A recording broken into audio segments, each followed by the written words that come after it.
அஸ்ஸலாமு அலைக்கும் வரஹ்மத்துல்லாஹி வபரகாத்துஹு. எல்லா புகழும் பாராட்டும் என்னையும் உங்களையும் படைத்து பரிபாலித்துக் கொண்டிருக்கின்ற அந்த ஏக இறைவனாகிய அல்லாஹ் சுப்ஹானஹு வ தஆலாவுக்கே உரித்தாகட்டுமாக. அவனுடைய சாந்தியும் சமாதானமும் ஒற்றா பெருங்கருணையும் நம் உயிரினும் மேலான உத்தம சத்திய தூதர் முஹம்மது நபி ஸல்லல்லாஹு அலைஹி வஸல்லம் அன்னார் மீதும், அன்னாரின் சொல் செயல் அங்கீகாரத்தை பின்பற்றி வாழ்ந்து மரணித்த சத்திய சஹாபாக்கள் மீதும் சஹாபிய பெண்மணிகள் மீதும், குறிப்பாக வாரந்தோறும் நடைபெறக்கூடிய இந்த பயான் நிகழ்ச்சியிலே ஒன்று குழும்பிருக்கிற நம் அனைவரின் மீதும் என்றென்றும் நின்று நிலவட்டமாக என்று பிரார்த்தித்தவனாக என்னுடைய உரையினை ஆரம்பம் செய்கின்றேன். கண்ணியமிக்க அல்லாஹ்வின் நல்லடியார்களே, அன்பு சகோதர சகோதரிகளே, நாம் எல்லாம் முஸ்லிம்களாக இருக்கிறோம். அல்லாஹ் சுப்ஹானஹு வ தஆலா நமக்கு சில பாடங்களை தன்னுடைய திருக்குரான் வாயிலாக அல்லாஹ் நமக்கு நடத்துகிறான். எது போன்ற பாடங்கள் என்றால், இந்த உலக வாழ்க்கை என்பது கவர்ச்சி நிறைந்ததாகவும் ஏமாற்றும் வசதிகள் கொண்டதாகவும் இருக்கிறது. மறுமைதான் நிலையானதும் அற்புதமானதும் மிக பெரியதுமானதாக இருக்கிறது என்று அல்லாஹ் நமக்கு பாடம் நடத்துகிறான் தன்னுடைய திருமறையில். அல்லாஹ் இந்த மறுமையை குறித்து குர்ஆனில் சில இடங்களில் பேசுகிறான்.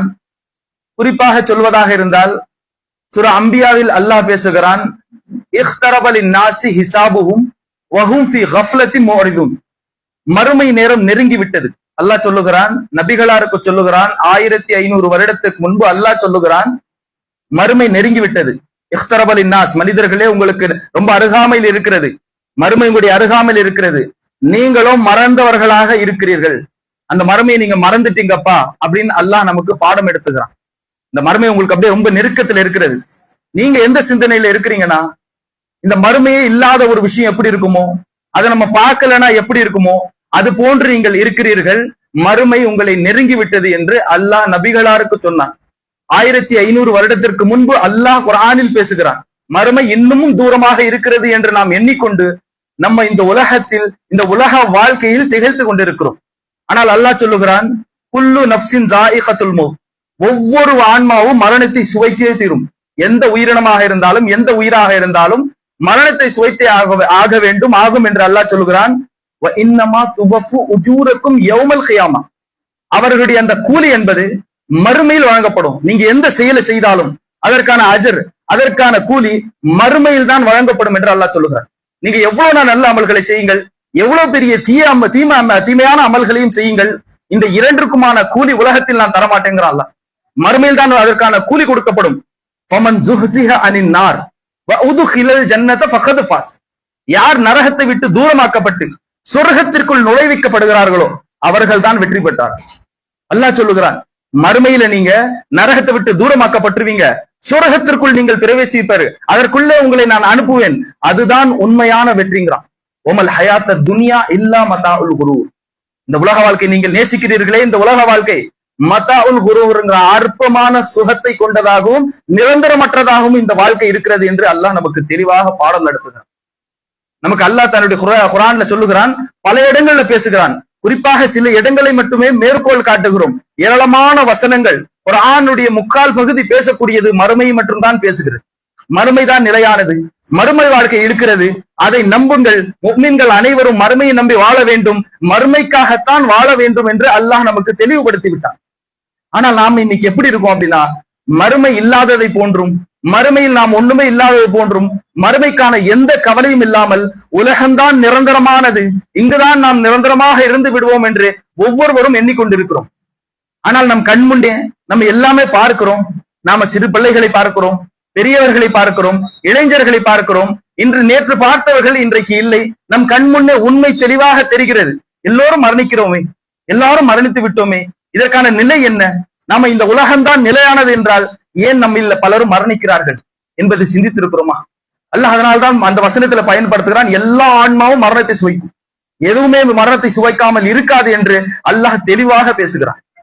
உங்களுடைய ஒவ்வொரு அஜரும் எப்போ கிடைக்கும்னா, நாம் மறுமையில தான் உங்களுக்கான அந்த அஜரை கிடைக்கும் என்று அல்லாஹ் தெளிவாக நமக்கு பாடம் எடுக்கிறான். நம்முடைய வாழ்க்கை அந்த மறுமைக்காக அமைத்திருக்கிறோமா? மறுமை குறித்து ஏராளமான பயான்களை கேட்கிறோம். ஏராளமான விஷயங்களை மறுமை குறித்து படிக்கிறோம், மறுமை குறித்து அறிந்திருக்கிறோம். அந்த மறுமைக்கான தயாரிப்புகள் நம்ம இடத்தில் என்ன இருக்கு? அல்லாஹ் மறுமை குறித்து இவ்வளவு பேசுகிறானே, மறுமை குறித்து அல்லாஹ் அவ்வளவு விஷயங்களை நமக்கு தெளிவுபடுத்துகிறான். மறுமையின் நிலைகளை எல்லாம் அல்லாஹ் வர்ணிச்சு சொல்லுகிறான்.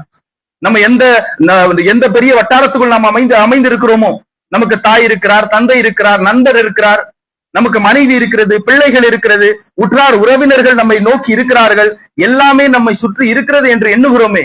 அல்லாஹ் இதை பற்றி சொல்லுகிறான் மறுமையில். இது எல்லாமே எல்லாமே உங்களை விட்டு ஓடி விடுங்கிறான்.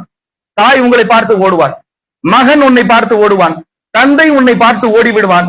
எதெல்லாம் நம்ம பெரிய இதுல நினைக்கிறோமோ, இவர் நம்மை காப்பாற்றி விடுவார், இவர் என்னுடைய தலைவர், பாதுகாவலர், இவர் தான் இன்றைக்கு நம்மை காப்பாற்ற போகிறார், இத்தனை காலம் நாம ஏமாந்து விட்டோம், இவர் நம்மை வழி நடத்தி விடுவார் என்று யாரெல்லாம் நாம நம்முடைய தலைவர்களாகவும் முன்னோர்களாகவும் நம்ம யாரெல்லாம் பார்க்கிறோமோ எல்லோரும் நம்மை விட்டு ஓடி விடுவார்கள். எல்லோரும் மருங்கிற எல்லாம் ஓடிடுவாங்க. யாரும் உங்க இடத்தில் இருக்க மாட்டாங்க. நீங்கள் தன்னந்தனியாக விட்டப்படுவீர்கள்.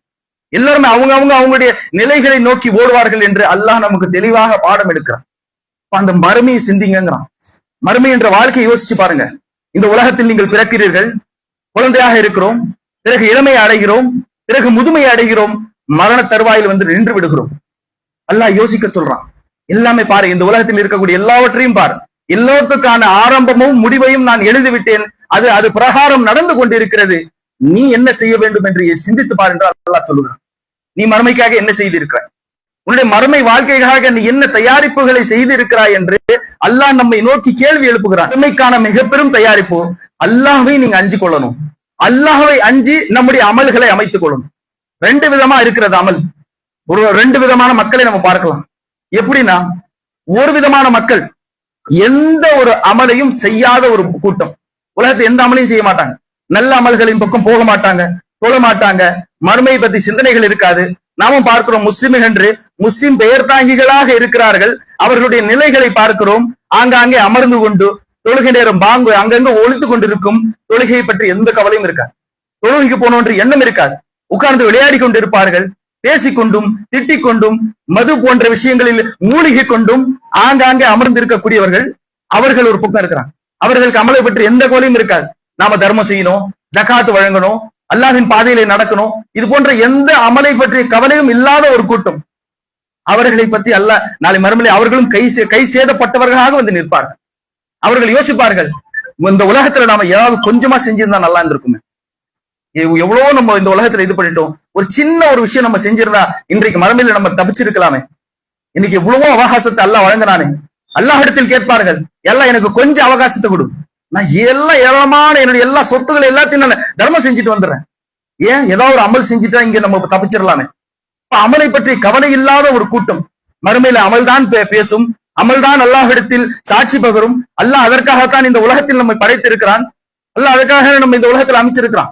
அல்லாஹ் சொல்லும்போது என்ன சொல்றான், அஹசன், யார் அஹசனான அமல்களை செய்கிறீர்களோ அதை சோதிப்பதற்காக, அதை பார்ப்பதற்காகத்தான் உங்களில் வாழ்வையும் மரணத்தை ஏற்படுத்தியிருக்கேங்க.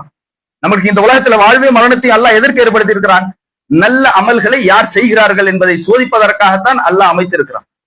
அப்ப அமல்களே இப்ப செய்யாத ஒரு கூட்டம்.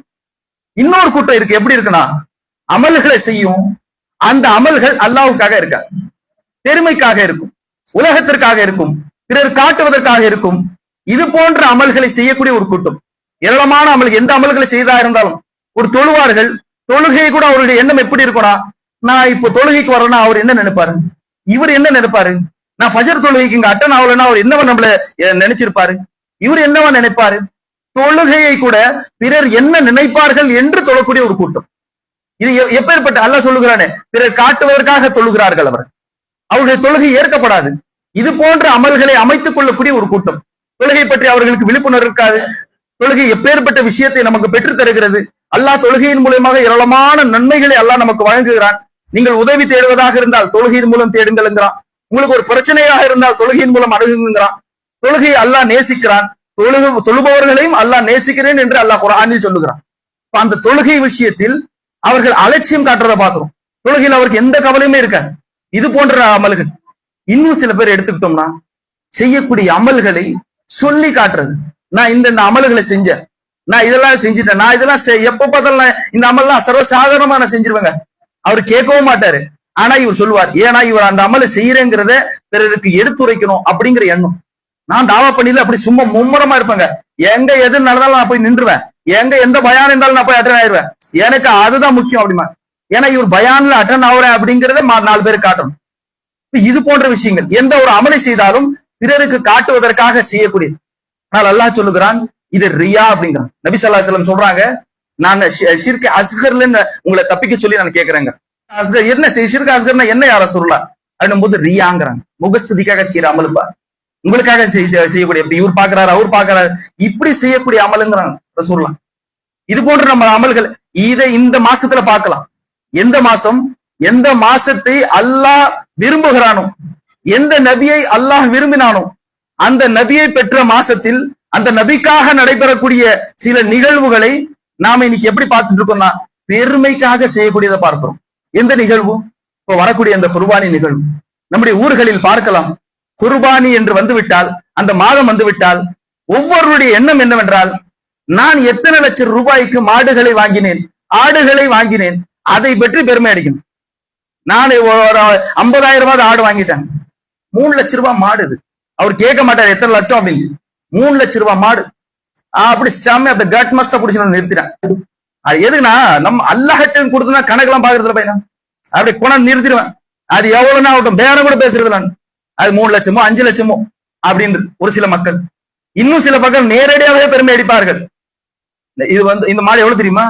அது எவ்வளவு? 1 லட்சம் ரூபாவா? இது 1.25. ஏன்னா கொஞ்சம் பார்த்த இதுவே பார்த்தா சரியான மாடு 1.5 லட்சம், 1 லட்சத்து வாங்கினியா? சரி சரி சரி. இப்படி சில பேர். அது எதற்காக இந்த அமல்? எவ்வளவு பெரிய அமலுக்காக இதை செய்கிறோம்? அல்லாஹ் எதற்காக நினைவூட்டுகிறான்? நம்மளை குர்பானி கொடுக்க சொல்வது பெருமை அடிப்பதற்கும், இந்த அமலை நான் செய்கிறேன் என்று என்னுடைய சகோதரர்களுக்கும் என்னுடைய உற்றாருக்கும் என்னுடைய நண்பர்களுக்கும் காட்டுவதற்கல்ல. இந்த அமல் என்பது ஒரு அமலை நினைவூட்டுவதற்காக, ஒரு குடும்பத்தை நினைவூட்டுவதற்காக, ஒரு நபரை நினைவூட்டுவதற்காக. அந்த நபர் எப்பேற்பட்ட விஷயத்தை செய்தால் அப்படி நீங்களும் மாற வேண்டும் என்பதற்காக அல்லாஹ் சொல்கிறான். அல்லாஹ் தெளிவா சொல்லுகிறான், லை யனாலுல்லாஹு லுஹூமுஹா வலா திமாவுஹா வலாகின் யனாலுஹு தக்வா மின்கும். நீங்க அறுக்குறீங்களப்பா மாடு, அந்த மாடு சதையோ அல்லது ரத்தமோ என்கிட்ட வந்து சேராதுங்கிற அல்லாஹ். எது தெரியுமா சேரும்? உங்களுடைய இரையச்சம். நீங்க எதற்காக இதை செய்கிறீர்களோ, எந்த நியத்திற்காக இதை செய்கிறீர்களோ அதுதான் என்னிடத்தில் நிற்கும், அதுதான் என்னிடத்தில் பேசும் என்று அல்லாஹ் சொல்லுகிறான். நீங்க செய்யக்கூடியது உங்களுடைய தக்வா இருக்குல்ல, அந்த தக்வா தான் என்கிட்ட வந்திருக்கும். எப்போ அந்த தக்வா வந்திருக்கும்? நம்முடைய பிள்ளைகளுக்கு நாம் சொல்லிக் கொடுக்கும் போது, இந்த அமலை நம்ம ஏன் செய்யறோம் தெரியுமாப்பா? நான் தொழுறேன், ஏன் தொழுறேன் தெரியுமா? நான் தர்மம் கொடுக்கிறேன், ஏன் தர்மம் கொடுக்கிறேன் தெரியுமா? இதெல்லாம் எனக்கு மறுமையில் வரும். இந்த அமல்களை என்னுடைய நபிமார்கள் செய்தார்கள், அதற்காக நான் செய்யறேன்பா. இந்த அமலை செய்தால் அல்லாஹ் சொர்க்கம் தருவேன்னு சொன்னா, நரகத்தை விட்டு பாதுகாப்பேனா, சொர்க்கம் நரகம் 2 விஷயம் இருக்குப்பா, அதற்காக நான் இந்த அமலை செய்கிறேன் என்று தாவா செய்வதற்காக அல்லாஹ் ஒரு விஷயத்தை வைத்திருக்கிறான். நம்ம குர்பானி கொடுக்கிறோம் என்றால் அதில் ஒரு கேள்வி இருக்கிறது, ஏன் கொடுக்கிறோம்? அப்ப அல்லாஹ் சொல்றான், எதற்காக நீ குர்பானி கொடுக்கிறாய் அதை சொல்லு. அதை பத்தி தெரிஞ்சிருக்குமா? நம்முடைய பிள்ளைகளுக்கு சொல்லுகிறோமா? குர்பானி மாடை வாங்குகிறோம், எத்தனை லட்சத்துக்கு வாங்குறோம், எப்படி அடிச்சு பேசி வாங்குறோம், அதை கற்று தருகிறோமே. இந்த அமல் எதற்காக செய்கிறோம் என்று கற்று தருமா? எப்பேற்பட்ட அமல்! சுபஹான் அல்லாஹ். ஒரு குடும்பம், ஒரு தந்தை, ஒரு மகன் எப்படியெல்லாம் அல்லாஹ்விற்காக வாழ்ந்தார்கள் என்பதை அல்லாஹ் தெளிவாக எடுத்து சொல்லுகிறான். நமக்கு எல்லாம் தெரியும் இப்ராஹிம் அலைஹிஸ்ஸலாம். இப்ராஹிம் அலைஹிஸ்ஸலாமுடைய வரலாறு தெரியாத முஸ்லிம்கள் இல்லை. நினைவூட்டுவது மட்டும்தான் நம்முடைய கடமையை தவிர வரலாறு தெரியாது என்று சொல்லக்கூடிய ஒரு ஆள் இருக்கிறோமா? எல்லோருக்கும் தெரியும் இப்ராஹிம் அலைஹிஸ்ஸலாம் தெரியும், அவர் சிரமப்பட்டது தெரியும், பாலைவனத்தில் தன்னுடைய குடும்பத்தை விட்டது தெரியும், அந்த குடும்பத்தை பிரிந்து வாழ்ந்தது நம்ம எல்லோருக்கும் தெரியும். பயான்களில் கேட்டிருக்கிறோம், பல சம்பவங்களை வீடியோக்களாக பார்த்திருக்கிறோம். இதெல்லாம் நமக்கு தெரியும். இப்ராஹிம் அலைஹிஸ்ஸலாமுடைய சம்பவம் தெரியாத மனிதர்கள் இல்லை என்று சொல்லலாம். ஏன்னா அந்த அளவுக்கு அல்லாஹ் இப்ராஹிம் அலைஹிஸ்ஸலாமை பேசிவிட்டார், அந்த அளவுக்கு சொல்லிவிட்டான், நபிகளார் சேர்த்து விட்டார். நமக்கு எல்லாருக்குமே தெரியும். நாம நம்மளுடைய பிள்ளைகளுக்கு சேர்த்து இருக்கிறோமா? இந்த அமலை செய்யறோமப்பா. எதற்காக தெரியுமா? ஒரு குடும்பம் அல்லாஹுக்கு கட்டுப்பட்டது, அல்லாஹுக்கு கட்டுப்பட்டு தன்னுடைய வாழ்க்கை அமைத்தது. தந்தை இல்லாமல் வளர்ந்த ஒரு குழந்தை எப்பேற்பட்ட வளர்ப்பு இருந்திருக்கிறது, அந்த அன்னைக்கு அல்லாஹ் அருள் செய்ய வேண்டும். எப்பேற்பட்ட வளர்ப்பை அந்த அன்னை வளர்த்து இருக்கிறது. ஒரு பாலைவனத்தில் ஒரு குழந்தையை வளர்க்கிறது. இன்னைக்கு முஸ்லிம் மகாஷராவில் வளர்ந்த பிள்ளைகள் வழிகட்டின் இருக்கிறது. எங்க பார்த்தாலும் பள்ளிவாசல்கள், பாங்கோசைகள், குர்ஆனுடைய ஒலிகள், எங்கு பார்த்தாலும் பயான்கள் கேட்ட வளரக்கூடிய பிள்ளைகளுடைய நிலையை பார்க்கிறோம். எந்த ஒன்றுமே இல்லை. அல்லாஹ்விடத்தில் பிரார்த்தனை செய்கிறார், யா அல்லாஹ் எனக்கு நான் என் பிள்ளை எல்லாருமே உன்னை வணங்கணும், அதற்காக ஒரு இடத்தை கொடு. எதற்காக அங்க அந்த பாலைவனத்திற்கு போனார்கள்? அந்த பாலைவனத்தில் அவர்கள் சொகுசாக வாழ்வதற்கா? இல்லை. அவருக்கு போகும்போது துவா செஞ்சுட்டு போறாரு, யா அல்லாஹ் என் பிள்ளைகளுக்கு இந்த இடத்துல ஒரு பள்ளிவாசல் அமைச்சு கொடு, என் பிள்ளை தொழட்டும், என் மனைவி தொழணும், ஏராளமான மக்கள் வந்து இங்க தொழணும், ஹஜ்ஜு செய்யணும், இங்க தவாபு செய்யணும், இதுக்கான ஒரு பள்ளிவாசல் நீ அமைச்சு கொடு அல்லான்ட்டு பள்ளிவாசலுக்கு முன்னால் துவா கேட்டுட்டு போறார் இப்ராஹிம் அலைஹிஸ்ஸலாம். வரார், பிள்ளை வளர்ந்து இருக்கிறது. வளர்ந்திருக்கும் போது ஒரு கனவை காணுகிறார். எப்படி? பலம்மா பலக, அவர் அந்த பாலிகான வயது அடையும் போது மகன்கிட்ட வந்து சொல்றார், யா புனையா இன்னி அராஃபில் மனாமி, நான் ஒரு கனவு பார்த்தேன்பா. என்ன கனவு தெரியுமா? அன்னி அஸ்பஹுகா, உன்னை அறுக்கிற மாதிரி கனவு கண்டம்பா. ஒரு மகன்கிட்ட ஒரு தந்தை பேசுகிறார். ரொம்ப நாள் பிரிஞ்சு சந்திக்கக்கூடிய ஒரு தந்தையும் மகனும் சந்திக்கிறார்கள். மகன் இல்லை என்று ஏங்கி பிறந்த மகனை அல்லாஹிற்காக தனிமைப்படுத்துகிறார். நம்ம பாசம் கொட்டி வளர்க்குவோம். இந்த ஊர் ஷிர்க் நிறைஞ்சிருக்கு, விதேகத்துகள் நிறைந்து இருக்கு, இந்த ஊர்ல என் குழந்தை கெட்டுவிடுமோ என்று பயந்து குழந்தையை ஒதுக்குகிறார். எவ்வளவு பாசம் இருக்கும்! ஒரு பிள்ளையை அல்லாஹ்வை மட்டும் வணங்குவதற்காக வளரணும், அதற்காக தன்னை தனிப்படுத்துற அந்த குழந்தை அப்படின்னு தனிமைப்படுத்தி விட்டு வருகிறார். எவ்வளவு பாசம் இருக்கும் அந்த பிள்ளை மேல! அவ்வளவு பாசம் நிறைந்த அந்த பிள்ளையை பார்ப்பதற்கு செல்லுகிறார். செல்லும் போது அல்லாஹ் கனவில் காட்டுகிறான், அதை அறுத்து பலியிடுவது போன்று, அல்லாஹுக்கு அறுக்கிறது போன்று கனவை காட்டுகிறான். அல்லாஹ் அந்த கனவை காட்டியவுடன் ஒரு கூட யோசிக்காம, நம்ம மகனை இத்தனை நாள் பிரிஞ்சிருந்தோமே, இந்த கனவு சொன்னா என் மகன் என்ன நினைப்பான், என்னப்பா என்ன கொல்ல வந்துட்டியான்னு கேட்பானே, இல்ல என்ன நினைப்பானோ, எந்த இதுவும் இல்ல. அல்லாஹ் ஒரு கட்டளை வச்சிருக்கானே, அதை முதல்ல போய் சொல்லிடுவோம். பஞ்சுரு மாசாத்தரா, கொஞ்சம் யோசிச்சு சொல்லு மகனே, நான் உன்னை அறுக்கிற மாதிரி கனவு கண்ணேன், கொஞ்சம் யோசிச்சு இதுக்கு பதில் சொல்லு. ஒரு நிமிஷம் கூட அந்த மகன் யோசிக்கிறது. எந்த மாதிரி பதில்னா, இஃப் அல் மா துக்மர் யா அபி, என் தந்தையே, இஃப் அல் மா துக்மர், உங்களுக்கு என்ன கட்டளை வந்ததோ அதை செஞ்சு முடிக்க. சத்தஜிதூனி இன்ஷா அல்லாஹு மின சாபிரின், நீங்க எங்க தெரியுமா பாப்பீங்க? பொறுமையாளர்களில் ஒருவராக, சாலிஹீன்களில் ஒருவராக என்னை நீங்கள் காண்பீர்கள். எங்க? மறுமையில் நீ பாப்பப்பா. இப்ப என்ன அறுத்துரு, பலி கொடுத்துரு அல்லாவுக்காக, என்ன நீ பொறுமையாளர்களில் வந்து பார்ப்ப மறுமையில. எந்த அளவுக்கு வளர்ப்பு இருந்திருக்கும், எந்த அளவுக்கு அந்த பிள்ளையுடைய அந்த தக்வா ஈமான் எந்த அளவுக்கு இருந்திருந்தால் அந்த வார்த்தை வெளிப்படும். இதை நம்ம குர்பானிக்கு சொல்லி தருகிறோமா? மறுமை எந்த அளவுக்கு நினைவூட்டணும். ஒரு தந்தை வந்து இப்படி கேள்வி கேட்கிறார், நம்ம பிள்ளைகிட்ட கேட்க முடியுமா? பஜர் தொழுதியான்னு நம்ம பிள்ளைகிட்ட கேட்க முடியல. படுத்தும்பா जरखोत पड़तो सो तो चुपके டார்ச்சர் करने को मंजे दिल है मैं पढ़ लेता हूं मंजे டார்ச்சர் करने को मेरे ऊपर तुम्हें दबाव को நம்ம பிள்ளைகள் பேசுறது ஏன்? நம்ம அப்படி காட்டிட்டோம். தொழுகையின் மீது நேசம் இல்லாமல், தொழுகையின் நாட்டம் இல்லாமல் நாம ஒரு செயலை விரும்பி காட்டும் போது நம்ம பிள்ளைகள் படம் பார்க்கறதுக்கு ஏதாவது சலிப்பு தட்டுதா? ஏன் தட்டுறதில்ல? டிவி முன்னாடி உட்காந்து நம்ம அழகா படம் பார்க்கிறோம், ரசித்து பார்க்கிறோம், நம்முடைய பிள்ளைகளுக்கு ஊட்டுகிறோம். இப்படிதான் டிவி முன்னாடி உட்கார்ந்து ரசிச்சு ஒரு படத்தை பார்க்கணும், ஒரு சினிமாவை பார்க்கணும், ஒரு நகைச்சுவை பார்க்கணும், ஒரு செய்தியை பார்க்கணும், இப்படின்னு நாம நம்முடைய பிள்ளைகளுக்கு காட்டுகிறோம். பிள்ளைகள் வளர்கிறது. தொழுகைன்னு வந்துட்டா இன்ட்ரெஸ்டா ஒரு படம் போயிருக்கோம், எல்லாம் இப்போ அசாவதே சவுண்ட் கம்மி பண்ணமா, ரொம்ப இதுவா வச்சு ஒரு சின்ன அப்படியே ஒரு மைலூட்ட சவுண்ட் கம்மி பண்ணிக்கணும். அது அப்போ ஓடுறதை கேட்கணும். கிரிக்கெட் ஒன்னா சரியா பார்க்கணும். கிரிக்கெட் ஓடி விட்டால் பல பேர் பார்க்கிறோம், கிரிக்கெட் ஃபுட்பாலுக்கு பைத்தியங்களாக இருக்கிறார்கள். டிவி முன்னாடி உட்கார்ந்துட்டால் தொழுகை நேரம் வந்தாலும் சரி அப்புறம் கொஞ்ச நேரத்துக்கு தொழுது கொள்ளலாம், இஷா தானே நம்ம கொஞ்சம் பிற்படுத்தி கூட தொழலாம், இது முக்கியமா முடிச்சிடலாம். ஏன்னா மறுமையில அதான் நமக்கு வரப்போகுது. அந்த அமல் தானே அல்லாஹ் கேட்க போறான். ஃபுட்பாலை பார்த்தாயா, கிரிக்கெட்டை பார்த்தாயா, சினிமாக்களை ரசித்தாயா, இப்பொழுது ஓடக்கூடிய அரசியல் செய்திகளை நீ பார்த்தாயா, அல்லாஹ் கேட்க போறானே. நம்ம அந்த எண்ணத்தில் அது முன்னாடி உட்கார்ந்துக்கணும், அதை ரசிச்சு பார்க்கிறோம். அது நம்முடைய பிள்ளைகளுக்கு விருப்பமாக மாறுகிறது. தொழுகையை ரசிச்சோமா? எந்த நிலை வந்தால் தொழுகையை ரசிச்சு காட்டணும், தொழுகை தொழுவதை காட்டணும். நாம் எப்படி தொழுகிறோம் என்பது நம்முடைய பிள்ளைகளுக்கு ரசிச்சு ருசித்து காட்டினால் அவர்களுக்கும் அந்த விருப்பம் வரும். நமக்கு ஒரு சிரமம் என்றால் உடனே நம்ம தந்தைக்கு ஒரு கஷ்டம் வந்தது, தொழுதார், இப்படிங்கிற எண்ணம் நம்முடைய பிள்ளைகளுக்கு வரும். நாம் அதை காட்டுகிறோமா? நம்ம எந்த செயலுமே காட்டுறதில்ல. நம்முடைய பிள்ளைகளுடைய நிலை இல்லை, இந்த நிலையில இருக்கு. ஆனால் அந்த பிள்ளையை கொஞ்சம் யோசிச்சு பாருங்க. யாருமே இல்லை, ஒரு தாய் வளர்க்கிறது. அங்க இருக்கக்கூடிய அரபியர்களிடத்தில் அரபி பாடம் கற்கிறது. தௌஹீது இல்லை, அந்த அம்மா விட்ட மட்டும்தான் தௌஹீது இருக்கிறது, அந்த கூட்டத்தார்களிடத்தில் இல்லை. இருந்தாலும் அரபி கற்று வைக்கிறது, பாடத்தை கல்வியை கற்று வைக்கிறது ஒரு தாய், பிறகு தௌஹீதை கற்று வைக்கிறது, ஈமானை புரிய வைக்கிறது. இதெல்லாம் ஒரு குழந்தைக்கு, ஒரு பாலிகான ஒரு குழந்தைக்கு இதெல்லாம் செய்கிறது என்றால் யோசிச்சு பாருங்க எந்த அளவுக்கு அந்த வளர்ப்பு இருக்கும். நம்முடைய வளர்ப்பு எப்படி இருக்கு? இதை நம்ம காட்டணுமா இல்லையா?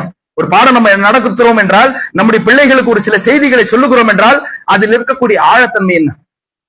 அதை நம்ம காட்டுறதே இல்லையே. நம்ம மேலோட்டமாக அமல்களை காட்டுகிறோம், அது அவர்களுக்கு விருப்பமா இல்லையா என்பது நமக்கே புரிவதில்லை. நம்மளுடைய அமல்கள் அப்படித்தானே இருக்கு. நம்ம இதை யோசிச்சிருக்கிறோமா?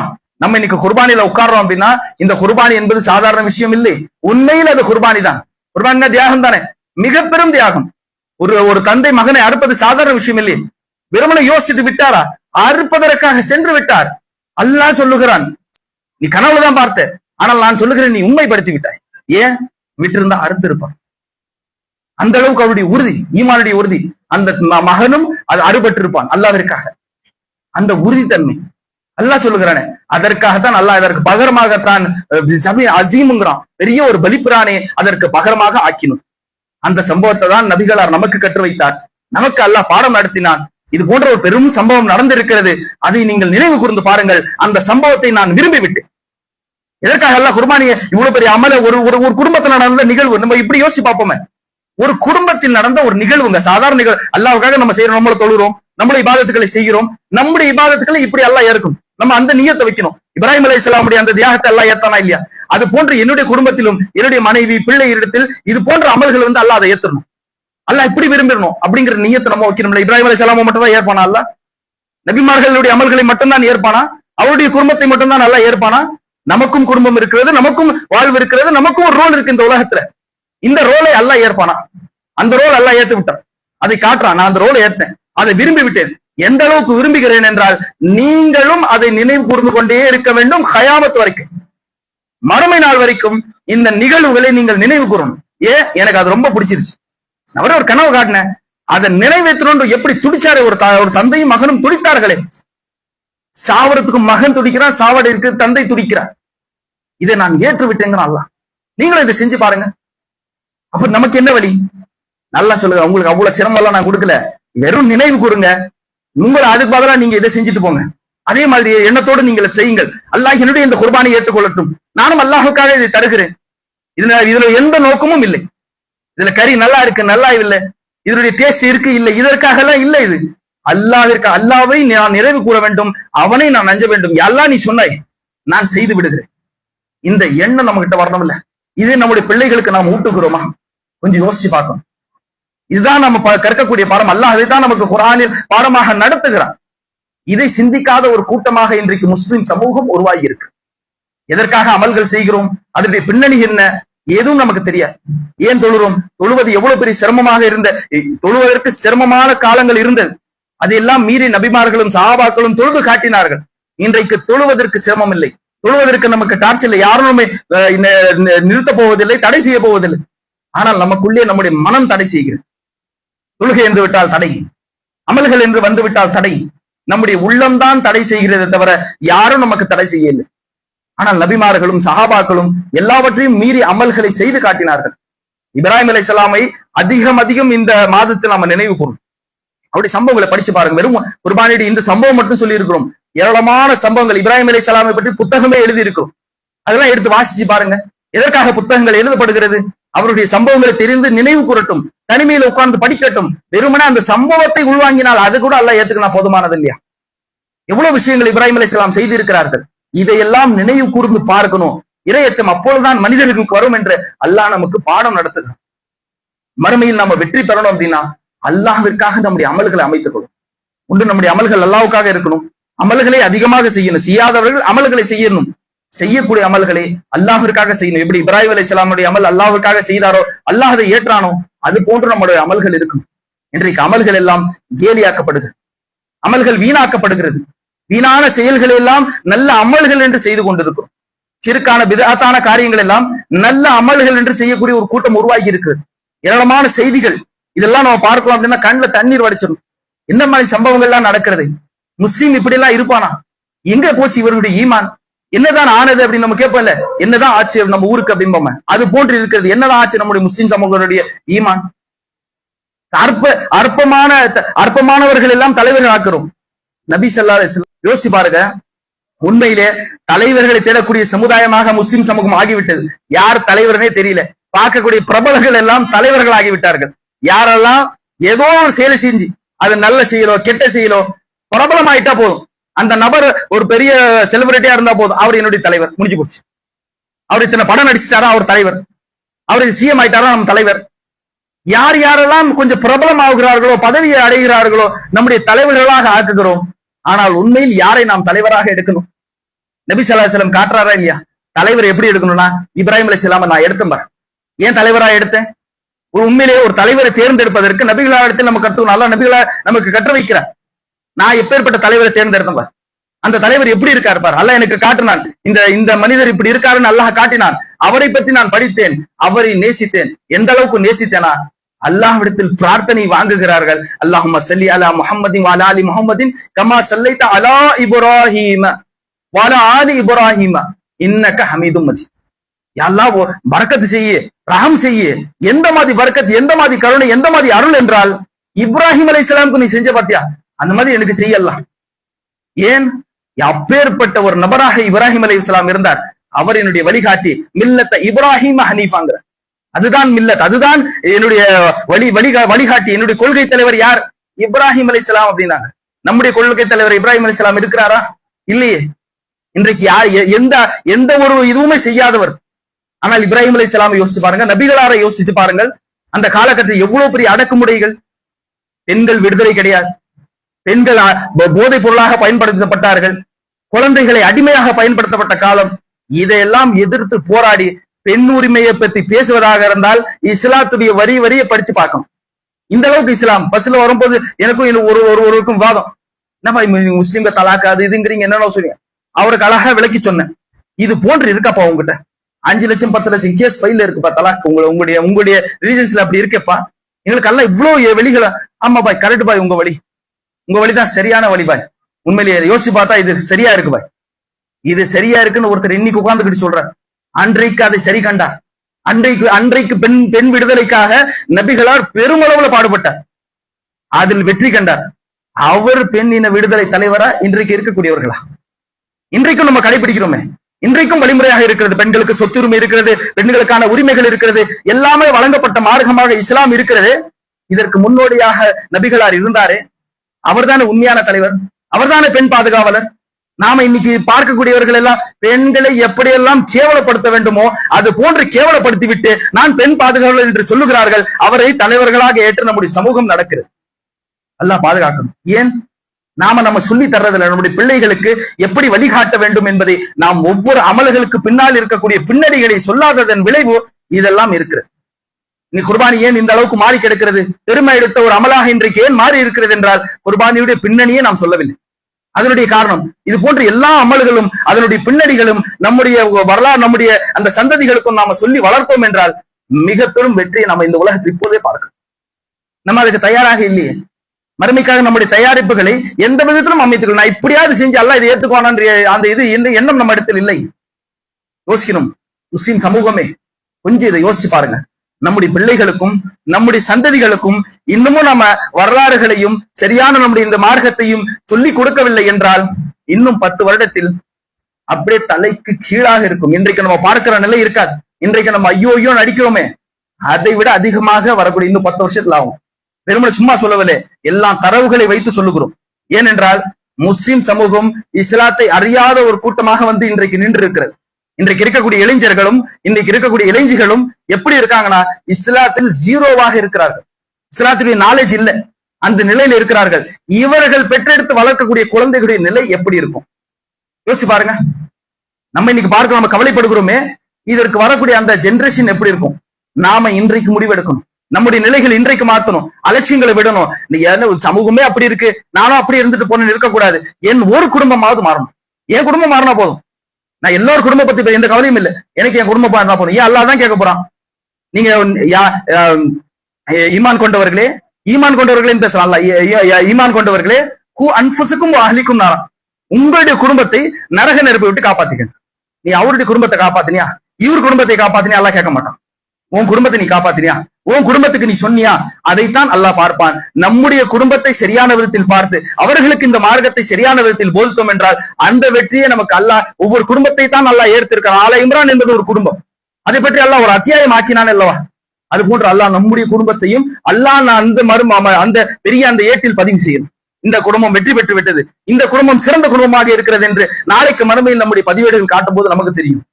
அந்த குடும்பத்தை ஏற்றனப்பா, அது போன்று உன் குடும்பத்தை ஏற்றுவிட்டு நீ சொர்க்கம் போ, சான்றுகளை பெற்று சொர்க்கத்திற்குள் நுழை என்று அல்லாஹ் நமக்கு சொல்ல வேண்டும். வானவர்களுக்கு நமக்கு நற்செய்தி சொல்ல வேண்டும். அது போன்ற நற்செய்தி பெறக்கூடிய பாக்கியத்தை வல்ல ரஹ்மான் ஒட்டுமொத்த முஸ்லிம் சமூகத்திற்கும் அல்லாஹ் தர வேண்டும் என்று கூறி என்னுடைய உரையை நிறைவு செய்கிறேன். வாஹிர் தவானா அல்ஹம்துலில்லாஹி ரப்பில் ஆலமீன். அஸ்ஸலாமு அலைக்கும் வரஹ்மத்துல்லாஹி வபரகாத்துஹு.